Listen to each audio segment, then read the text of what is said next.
Emily loved antiques. When she moved into her old Victorian rental house in upstate New York, she was thrilled to find a full-length mirror left behind in the attic. It was tall, with an ornate black frame carved with twisting vines and small grinning faces. Cherubs, maybe, though their expressions were more mischievous than angelic. She placed it in her bedroom. That night, after brushing her teeth, she glanced at her reflection and froze. In the mirror, her reflection stood still. It didn't mimic her movement. It stared at her, unmoving, a faint smile creeping across its lips. Emily blinked, and it was normal again. She laughed it off. Sleep deprivation, a trick of the light.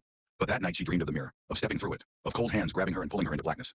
The next day, she avoided the mirror, but by dusk, something shifted in the air, a pressure, like the house was holding its breath.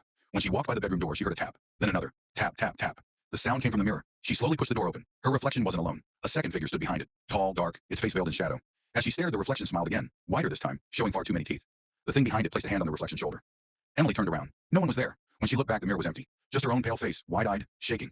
That night, Emily tried to cover the mirror with a blanket, but no matter what she did, the fabric slid off. She tried moving it out of the room. It wouldn't budge. She called her landlord, who swore there was no mirror when he last checked the attic. The dreams returned, stronger, more vivid. She saw herself, trapped behind the glass, pounding on the inside, screaming silently while the reflection walked free. On the fourth night, she woke to the sound of laughter, childlike, but wrong. It echoed from the mirror. She turned on the light. Her bed was empty in the reflection. She was gone. The thing in her place turned and looked at her, no longer bound by her movements, no longer pretending. It reached a hand out of the glass.